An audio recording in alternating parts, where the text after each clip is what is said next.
Camera set. Got the lights, is the mic okay? Yeah. All set. Let's turn this thing up. Like. Hi, my life. Hi, my love. How is it going? We are fine. Thank you very much. We're back again. Yes. We're back like a bagadan. Oh yeah, I mean, we're back again and we're here to just grace you with our presence. Yeah. Our sweet, holy, Hollywood. ever peaceful, joyful, happy presence. And yeah, how's it going at your ends? It's going well. Thank you How's very the year? much. I'm making me want to cough. Ask question like, how you guys doing? How was your day? What's going on? What, like, Coughs in tushness. No, I'm actually feeling like I want to cough. What's going on? How are you now, Emily? I'm fine, Shala. How's your week going? Why are you doing your face like something is wrong with you? Like, I've not eaten this morning. I'm not gonna lie. No, what happened? What happened this morning? You refused to cook. That's what happened. Like I'm your wife or something. No, like my mother. Who's your mother? Please, You guys rude there. Please. Guys, this is what I pass through every day. And when she'll get here, she'll not be like, Emily did this, Emily did that. Because Emily always does stuff. Because, okay, so imagine, guys, please judge it. I say, why do you know? You say, because I know cook. I don't, why?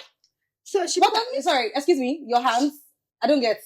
I see no She promised to handcuffs. She promised. I promised to cook me. Did you not promise? Anybody that knows me knows that I can. There are a lot of things I cannot promise, and I think cooking tops that list. I don't promise to cook. That's for why you're people. still single. Yes, thank you very much.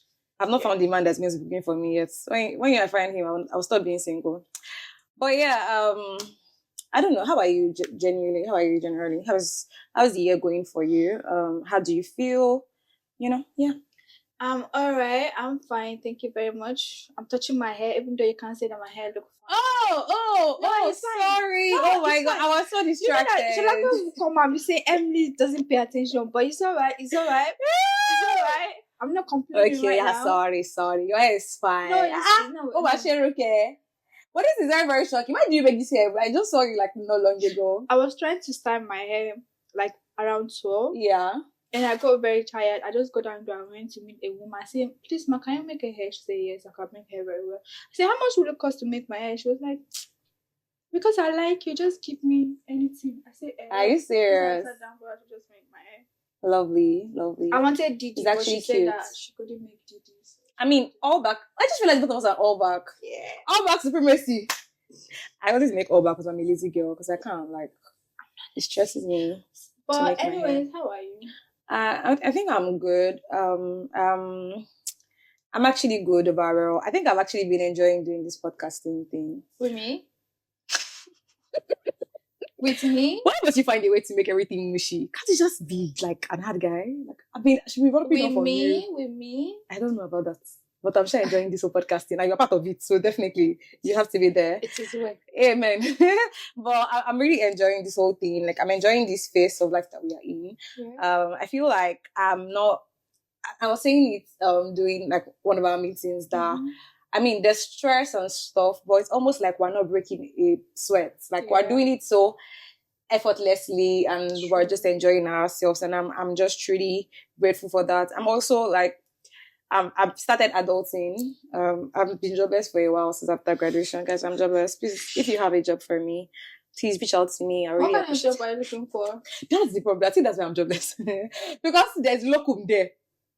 There's cover job I did not do. I'm looking for brainstorming, strategy, management. I think that's what you're looking for. Yeah. So that's what I like to do. School in Bay. No, I mean, pharmacy will always be pharmacy. I'm going to start my internship soon, obviously. But I mean, if you're going to do something that you have passion for, in quotes, I'm just joking. But basically, pharmacy is good, but I find myself doing strategy, operations, project management more easy. It's a much more fun endeavor for me. So I'm trying to see how I can make my side hustle in that area, and also in media, specifically in media and just events and stuff. So I've been doing a lot of cold emailings. I've been emailing people. I've been watching videos. Which job do you have? You for say me? I've been emailing people. Oh, God, go sit down. I'm emailing people that have jobs for me, Jerry. Go sit down. Yeah. I'll even beg less Do female not people together. underestimate anybody. What have you learned from me so far? I'm gonna go to that, Jerry. Ah, But yeah, I've been doing a lot of cold emailings and yeah, just generally checking for applications. I'm also remapping LinkedIn. What do you think about LinkedIn? I'm not sure that thing worked for Everybody, right? Yeah. I mean, when I get there, I like it. I like the efforts that people put, but generally, I'm not a social media person. So I find it hard to just go and start saying, I planned this party. Like the way they just do their whole conversation, like big ups to people that do LinkedIn. You guys are the real MVP, but I'm still trying to find my foot there because it's a very, very important avenue to get jobs. And I'm trying to do like a LinkedIn revamp and stuff and see like what I can do with my LinkedIn. So yeah, that's how I'm doing. Okay, so what are we doing today? Because you've been talking for like 30 minutes. What's up? What are we doing? Sorry. Do you want water? Or money? Which one? I think I need water. But yeah, how am I doing? I'm sorry, no, how am I doing? Nobody cares. But yeah, today we're going to be talking about growing up in an African home. I did not grow up in an African home. Oh yeah, that's why I like this. Wait, what? But we're actually going to be talking about growing up in an African home and just how it was growing up. And I mean, a typical African home had overprotective parents. Yes. Like it was a no-brainer, right? So everybody that grew up in an African home had a lot of discipline, a lot of drama in the African home. And I would just like to hear from you, and obviously you'll be hearing from me. How was it growing up in an African home? What was the experience like for you? Were your parents overprotective? How did it affect you as a child? How do you just gist us about that whole experience? So I think not like I think. If there's another name apart from overprotective, that should be my parents. So that would be my dad, because that man, I should chop beating that for just going out. I'm supposed to be home every time school bus or someone coming to pick us from school, and we get back home, we go to the farm, and that's just it. You can't go out. I mean, I like going out. I just love anywhere that there was music. And for the sake that I was going, my dad would come looking for me. And my dad won't see me because he's not that tall. You get me? Yeah. But I'll be the first to see my dad in that party. Yeah. I'll be shouting, "Daddy!" He'll be like, "Oh, yeah." Like, you'll be shouting, "Daddy." Yeah, my dad can't see me, but literally I will see my dad because he's looking for me. Yeah. So I'll be the one to see my dad, and I'll be shouting, "Daddy, are you looking for me?" And that's the day that they will kill me, and I'll wake up the next day. Because my dad will make sure he tie you down. Wow. Not like, because if he doesn't tie me down, that means we are going to run from the, like, we'll do inter competition, Abby. Mm-hmm. Yeah, we'll run inter sports, and before he'll now catch me finally, and then by that time he's already tired. And as I'm running, I'm removing my clothes so he doesn't catch me. Because if you're running with my dad, make sure you remove your clothes. If you don't remove your clothes, he'll catch your clothes and he'll kill you and he'll wake you up. I'm confused. Like, he'll hold on to your clothes. Yes, nah. So as I'm running with my dad, the idea is only remove clothes. Your father will catch you, Nana, and if he catch you, you die. Because the only person that could save me was my grandfather from my dad. And my grandfather is always in the farm. So there's nobody to save me. I have to run. You get me? So that's it. Like, my dad is overprotective. And now growing up and seeing that my other siblings were not trained that way is kind of surprising, because some would literally go out and have fun, and you'd be calling them and I'll be like, "Wait, where is this person?" They were like, "He's not around. He went out." In my period, I mean my time. Your time, yeah. Have that privilege to go out. Yeah. So my dad is. So I have. It's still where it's till now. That's nice. But he's asking to bring us back home. And he's changing small. So I've not gotten there. He's changing small. But I feel like I have one question for you, and is that, so from the story of you going to party, that means you were a very, very stubborn child. Because they tell you no go to party, you went to party. That was not party. That was more like, for the sake that it was music, or even if it's yes, you just wanted to be out. So why didn't you just ask for permission though? because he said no. You see, in my house, yeah, if you want to go out today, you need to be asking like since last year. That's how serious. I get. When the time comes, my dad can say, did you tell me? Yeah. Where are you even going to? Like I told you last year, Daddy, but can't you remember that? And it's every day we have to remind him that we're going out. So the day comes and you'll be like, we are even dressed to go and say, Daddy, we are going out. Thank you very much, God. But thank you for allowing us. He'll be like, where are you going? Where are you going to? Where are you going inside and go and So you just did not bother to like ask anymore. And he will now come and catch you and bait you. It's just like the man is not always at home now. So I just... you just use the opportunity that you never had told before. Okay. Run and go here. Yeah. Before my dad comes back, I'll be back. Or I'll get carried away. And they'll beat shady out of my body. But that was fun. Makes sense. It was fun because I don't think I want to change anything from my childhood. From your childhood? Yeah. So, I mean, it begs the question, do you think it has made you, like, did it make you a better child or a better adult? Or did it make you a very good liar? No, you don't want to have the energy to lie in my house. Yeah. Because it's more like my dad see through you when you lie. Okay. So I think it make me a better child. Mm-hmm. Going to university, I can't go to party because I'm scared. You're scared of it? What if I see my dad? Inside party? Yes, that's how serious. Well, your dad wasn't in the same country of university. It doesn't matter. What if I see my dad? So it didn't make you a liar, but it made you a traumatized child. You were traumatized. I wasn't scared. I think there was one day I was coming. I went out. Yeah. For the first time in my life, someone asked me out. I went out. So when I was coming back, I saw somebody. Not too tall. Yes. Not too short. Yes. I was scared. What if that's my dad? What happened? And I was already like very old. Not like very old, but short enough to go out. Yes. Scared. So it just give you that mindset that be careful of what your dad knows. And then my dad always say, I know what you're doing. Just I don't want to say anything. So the face already... Like say they know they see you for vision. Like, it's not like they say, it's more like they see. Because it was so scary. It's not like he was actually saying, he was just telling you, know. He was just so you think he was seeing you in vision? Mindset that, yes.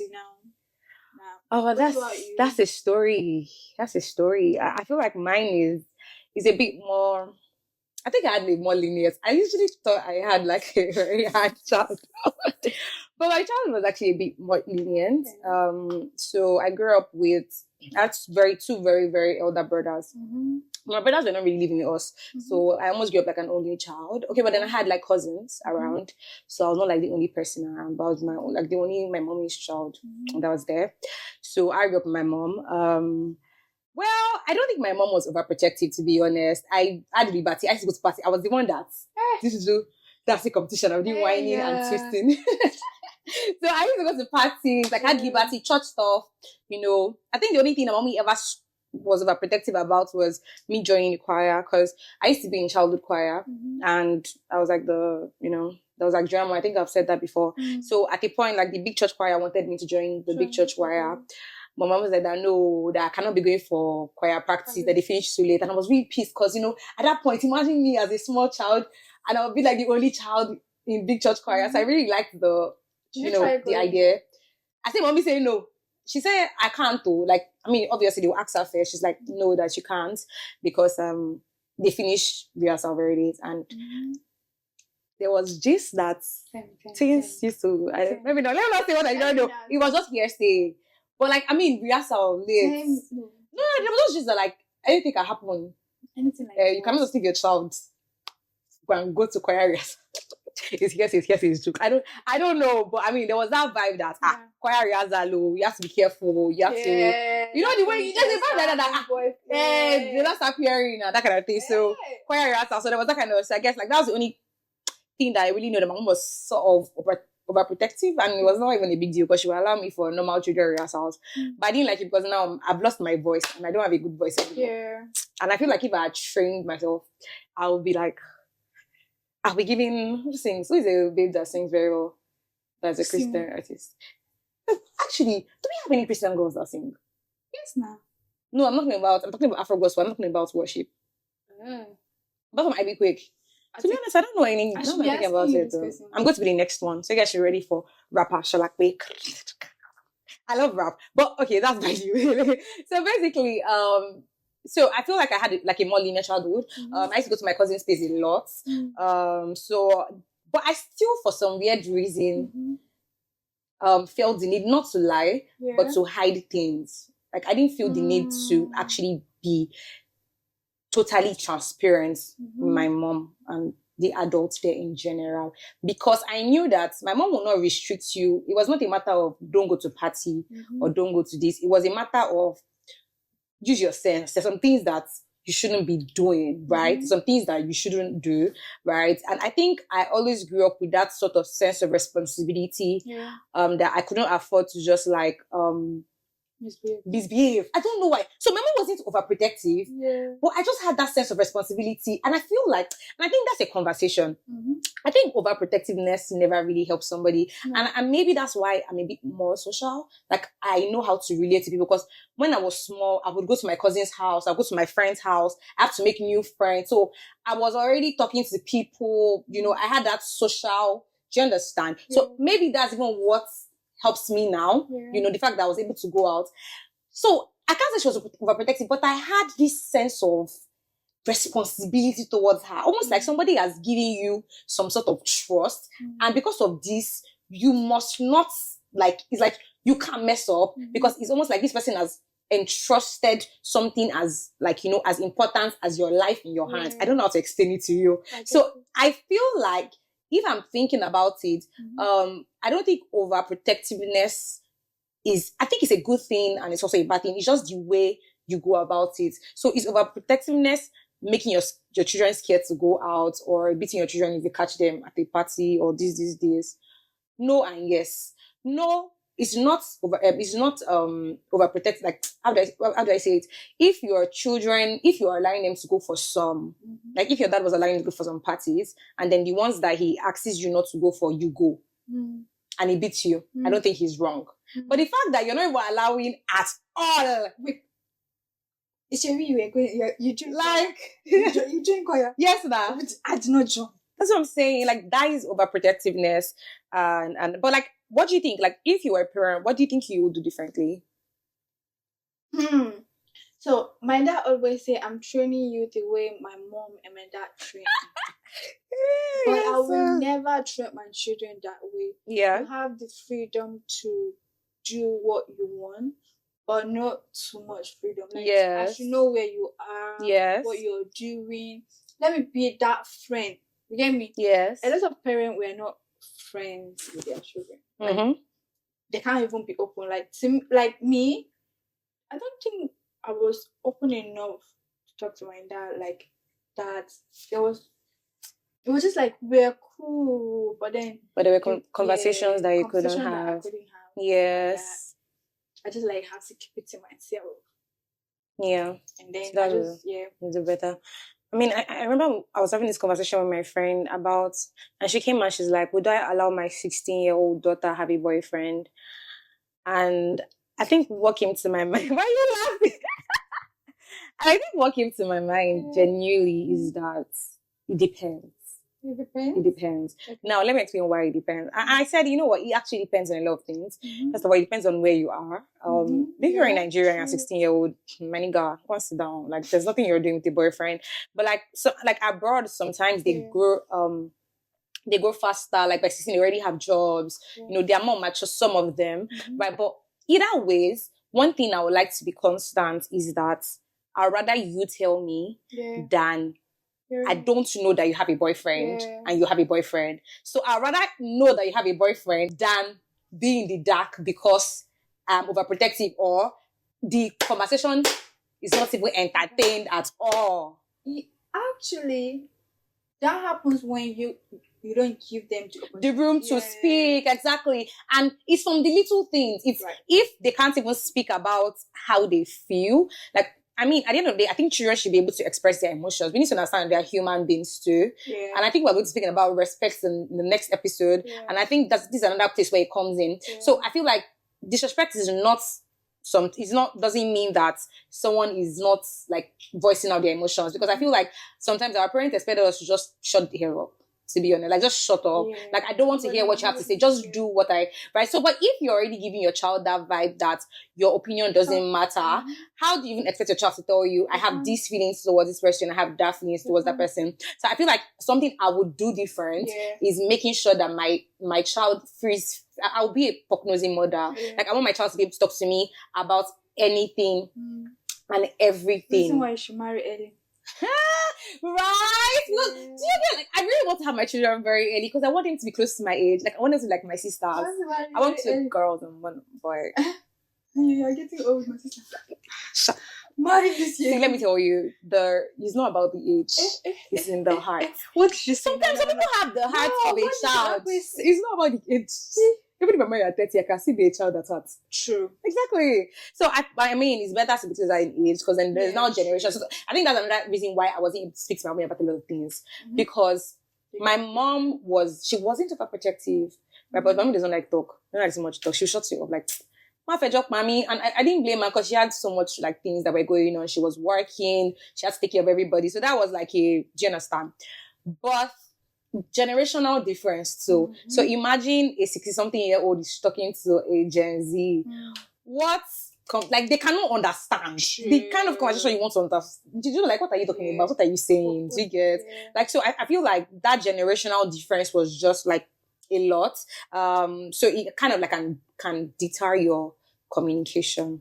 So I was watching a video yesterday, and then a lady said something about my mom is trying to be my best friend. She can't be my mom and my best friend at the same time. She can. What do you mean? What do you think about that first? Well, can you be someone's mom and best friend at the same time? Yeah. I'm not sure, actually, now that I think about it, because maybe not best friend.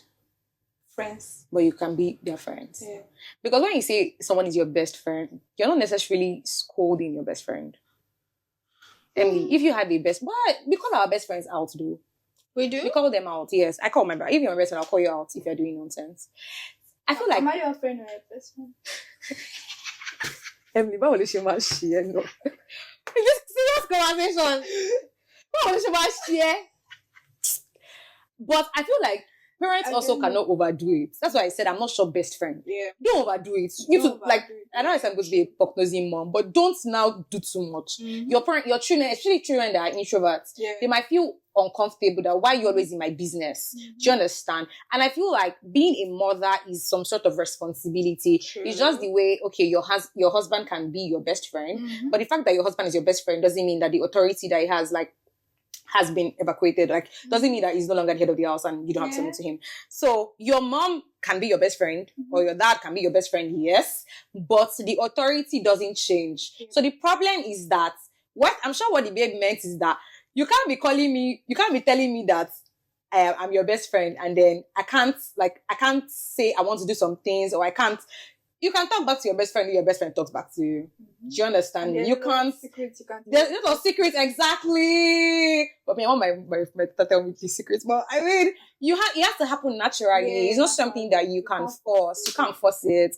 And you know what? I was even thinking about parenthood when I was on my way here, and I thought about the fact that parenting is very, very similar to leadership. Yeah. Because you're a leader in that home in some sort of way, and you're a leader for the person's life. That's literally going to depend on you for everything. I think that the reason why a lot of people, well, I've not been a parent before, so this is just like my thought, struggle with parenting is because like leadership, a lot of leaders struggles with leadership because they've not done the work of connecting to their followers. True. So I think a lot of parents do not want to do the work of connecting to their children. So when you are a leader in an organization, if you've not connected to the people that are your subordinates, there's no way. There's some things that you can't tell them to do. See, there's a leader that will tell their subordinates to do something. Everybody will be happy to do it. Everybody, like, there's some leaders that they say something, they saw their subordinate do. Everybody's laughing about it. If another person says that same thing, everybody's like, what's wrong with this one? Or people will start struggling to even work for them. So, like I say a lot, the first work and the work that most people are not willing to do is connecting to the person. Yeah. So that's why I said introverts now. You can't overwhelm them with, I must be your best friend. I must be in your life. I must know everything about you. If I'm an introvert and you're overwhelming me with that, I would just make them coil up into their shell the more. But if parents can, if us as parents, I can't wait. Sorry. If we as parents can do that work of actually connecting with our children as people, like observe the child. What kind of person is my child? What does my child like? You know, when does my child like to have the best conversations? You know, who is my child as a person? The way you said you like to party. There's some children that all they want to do is be inside. Now, if your child likes just to be inside, you can't just leave the child to be inside. And that's the mistake most parents make. They think that if you're outside, you are a well person. If you're inside, you're a bad. But your child can be inside and be watching pornography. Yeah. So if your child is inside, what are you occupying the child with? What are the hobbies? Do you understand? So there are different other ways to, I feel like the reason, I should be honest, the reason why people struggle with parenting, well, apart from the fact that only God that can help you, because you say, oh, human being and deal with, is the fact that people don't want to do that work of connecting to their children individually. It's not a one-size-fits-all. If you say that this is the way your parents trained you, even if your parents trained you the right way they were meant to train you, I'm not you. I have like probably a different personality. Face the camera and say that. I am not. What should I say? Ellie, please. Basically, you guys get the point. Yeah. Even if you say my parents trained me this way, whether it was even a good way, and you feel like because of the way, because you know that's our parents to say. Yeah. The reason why I turned this way is because my parents told me to. Okay, so yeah, we are seeing you have turned out well, but your child is not you. Generation is different. The things that I know, my mommy probably did not know when she was young. So take that time, like actually putting effort in connecting with your child as a person, doing observations, like children individually is not one side. I don't think parenting is like partners, like having a partner or even dealing with your friends. It's never a one size fits all. It's very, very important to deal with people, you know, based on their personalities. Right. Have you ever heard this saying that parents say that my child does not understand me? Hey, I also don't understand you. No, Shola, you see that word? My child don't understand me. It's a very annoying word. If you have ever said it before as a parent, mommy, daddy, please, I beg you with everything that you hold dearly, don't say it again. I agree. Do not open your mouth. You know me, I don't even want to be talking again because like people say I'm leading you people astray. I'm not though. It is the parent that are supposed to understand the child. Yes, me, exactly. I'm just 5 years old. What do you want them to understand? To understand you that is 20. Do you know the funny thing? Actually, a 5-year-old can understand an adult. But it is the adult that is supposed to make the child understand them. So you will understand the child, and then from understanding the child, you now make the child understand you. So like there's a couple of, I watch it of like all these parenting videos, and I see people like maybe a child like spills milk on the floor or does something bad, and that's it. When you're parenting, you have to do a lot of shalaye, because even if it looks like the child is stubborn and is not hearing all the things you are saying, somewhere is getting deposited. So if the way you go to a party now and your parents beat you, you just beat me. What I'm registering in my head is that you beat me because I go to a party. But if before you beat me, even if I'm not saying spare the rod and spoil the child, if you want to beat your children, to each their own, right? Now, before you beat the person, say, okay, the reason why I don't want you, like that extra shalaye, making the child understand where you are coming from and why it is even like what you're trying to do, what you're trying to protect the child from. Trust me, everybody will live a better life. Like, how can you say that your child does not understand you? A 5-year-old?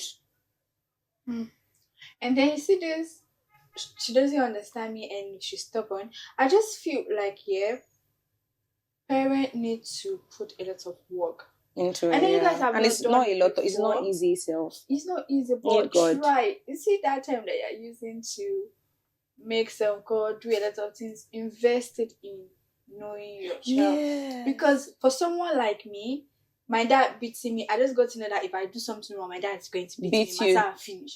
But beating was never something that I was scared of. Yes. So I'm this kind of person. Don't talk to me. If you want me to really get your point, talk to me. So there are children like that. Some children you're not supposed to beat them. Yes, that's exactly what I'm saying. Some you beat them, they will change fast. some go and kneel down or face the wall. They The don't one, even like, yes. they will be scared that okay, oh, if I do it, it means- so parents truly need to understand their children, exactly, because different children have different Yes. ways. So now let's say you talk to the child, you do face your wall, you do naughty corner, you do everything. The child is saying, now you will beat. If you beat, you don't walk. About go to the secret place. Go and pray. Take the baby to God. No, but This matter is God that will I don't handle believe it. there's a stubborn child. To be honest, I don't believe it too. There's No. But I think generally people are more stubborn than the other. They are stubborn people. See, Stubborn children make stubborn people now. I'm no, not saying that there are no Shola, stubborn children. There's no stubborn child. See, the most stubborn people on this earth is the adults. See, you can't. But they were most children now. That's why. See, why they're stubborn. But I get you, Sha. I get you. A child always have a reason for Doing behavior, for things. doing stuff. Apart from that, think about it. When is it easier to modify somebody's behavior? Is it not when the person is a child? That's when the person is learning. Actually, I agree with you. It is adults that are stubborn because by the time that you are 30-something or you are 40-something, what kind of behavioral modification can happen again? I don't know. It's over now. So actually, it's true. It's in childhood that you can change some things. So if you don't take in the work to to understand that child and try to change some behaviors rather than just conclude and this is a stubborn child, then that child will not change and the child will probably become a stubborn adult. By the time you're 30-something-year-old, you're 40-something-year-old, and you've not been able to change some things from when you're 5. That's why you see people now have patterns and people now have things that they are struggling with. Do you understand? So I agree with you. There are no stubborn children. Yeah. Maybe some children are more difficult than the other to understand. Some children are gentler than the other. Yeah, but they are not stubborn children. But it's only adults that you can't really they can never change. They that you never can hear change. what. Exactly. Because Yeah, I I do a agree. lot of things just to get my dad attention. If only my dad could give me that attention, because I grew up getting the attention from my dad. Yes. All of a sudden he's not there. Yeah. Only if that man could just turn like this. Yes. Fine girl, how are you? Yes. This would have been more easier. Yes. But who knows? I could have not come to Lagos. Exactly. So thank God. Thank God for everything works together for our good. People don't understand. Yeah, so don't do that. But yeah, I feel like a lot of children are actually very much attention seeking. So I was watching a message yesterday, and he was talking about him, like he's a pastor right now, and he's talking about how much he loves female attention. Like when he started going to church and he started getting attention for women, he was like, he would be entertaining like 10 girls. You know those Yoruba men? And the Yoruba man, he was entertaining like 10 girls at once. He said the reason why I was doing that was he really wanted the fatherly attention, and like he lacked it, so he was always constantly seeking validation, constantly seeking affection. So where he gets the attention is the women. And maybe that's why most of the men in our generation are always putting their eggs in different baskets. I don't know. But we should do some research into that. But I feel like children actually seek parents, and sometimes even the people that you call stubborn or you say that they are spiraling and doing other things, maybe they just want attention from you. Maybe they can't find attention from you, and if they can't find attention from you, they'll get it elsewhere. And then getting it somewhere will now start bringing abuse. Exactly. Do you actually get? So it's like a whole web of situation. This thing we were even saying about our parents trying to understand us and also communicating things to us. I remember like I said, my mom wasn't a lot. She was, I mean, there were expectations of her because she was a minister, and she made that known like to us that you can't behave anyhow and all, but she was not unnecessary beating and everything. But I remember very well that my mom like should actually sit you down and say, like, Shalakwe, you are very, like, before I entered university, secondary school, she's like, see, babes, you're very beautiful. Like, if nobody has told you before, or if they are telling you, or if I've never told you before, I'm telling you. So she would look at me in the face and be like, Shalakwe, you're very beautiful. And I'm telling you now that you're very beautiful. Because I know that as you're going to secondary school, you're going to see a lot of men that would be like, you know, you're a beautiful girl, you're beautiful. So if nobody has told you, me, I'm telling you now that you're beautiful. And she said, you see what?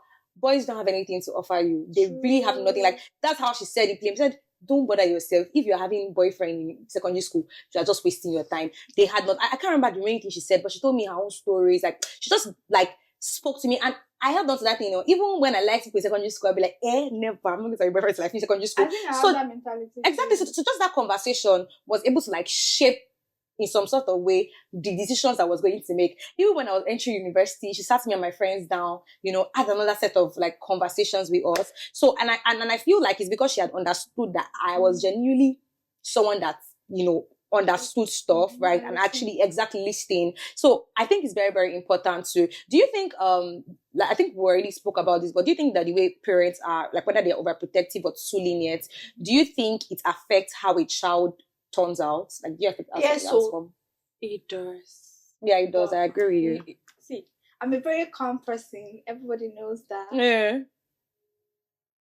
Right. Continue now. Yes, yeah. Sorry.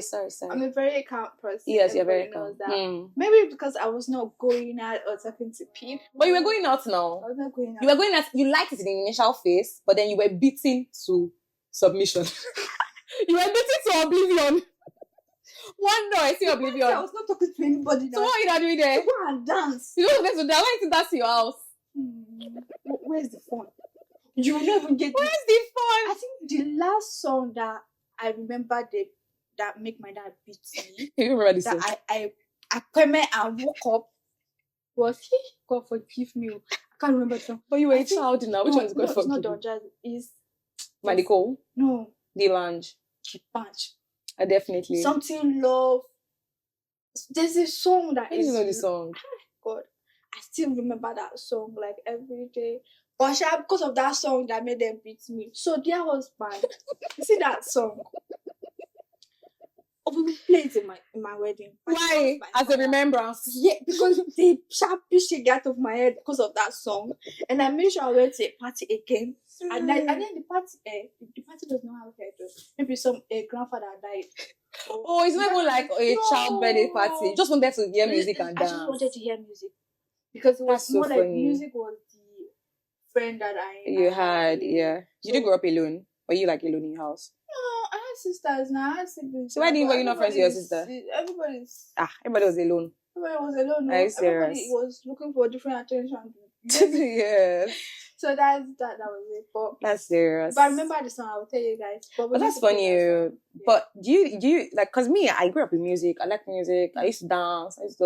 My mommy never really bothered about what we're listening to, which I feel like for my own, not like she didn't bother. I mean, my mommy was just not an hard parent. Do you understand? It's not as if, obviously, if she hears you listening to something that is bad, she would obviously like curtail. Yeah. But I feel like I would actually intentionally make those changes with my own children, because I realized that what you're listening to is very, very important. So my plan is that, like, even from like when my child is in my belly, the kind of music that will be going inside, like in the house, the kind of music that will be playing, do you understand, would be the ones like that are in alignment in the kind of things that, like, love is okay, but we're not listening to any music where they're saying bitches and stuff like that, right? So that is something that I wouldn't be more intentional about. And then them reading books, them getting hobbies, different other things to occupy the child, such that the child doesn't even have time to be thinking about this or that. Because, like they say, an idle man is the devil's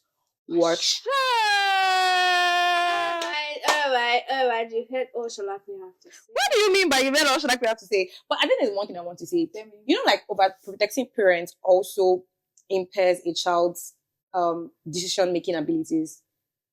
So people, like, there's some children that are actually, like, they will not go out, they will not try to go to party, they will actually obey everything their parents are saying, and the parents are borderline overprotective. I noticed that when they even now grow up, they don't make decisions easily. Like, they have a problem being adults without always falling back or being dependent on somebody. Do you understand what I'm trying to say? So they now have, like, decision. Look at the talk to the parents.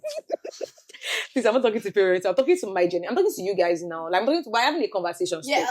Please don't put me inside trouble. Future parents. Don't put me inside trouble. But yeah, I feel like that's another thing. You can also, like, I think children should be able to make mistakes and learn from them, because, to be honest, you can learn from other people's mistakes. But just as far as you're giving them the basic, like, you're giving them the basics, the fundamentals, and you're giving them God. To guide them. Allow them to make mistakes. Then you correct. And you're giving them God too. If you're giving them God, no matter how I finish, hand it over. We are handing over to Jesus. We are handing over to Master Jesus. What's our song for the week? We are handing over. I think I know this song for you. Parents, listen to your children. We are the leaders of tomorrow. Try to pay our school fees. Our and give us the best education. Welcome to the end of this. This was a very, very serious episode, actually. Yes, I don't it was understand very why. serious. But we hope you guys understand where we're coming from, Yes. and let's know what you have to say. Yeah, let's hear your conversations. You know, the times that your parents have, you know, the way your parents trained you, and how you think it can be better. And also, Emily, what do we want them to do for us? I love my life. Help me and subscribe, share to your friends. Yes, drop please. a comment, Yes, tell us please. what you want to tell us. Yes, please. And what else? That's all. I think that's all. all. Just keep loving know that us. we love you. And keep loving everybody, and I keep love shining God. your light. We love you. Bye. Mwah. By faith, not by sight. Just love our heart, not my might.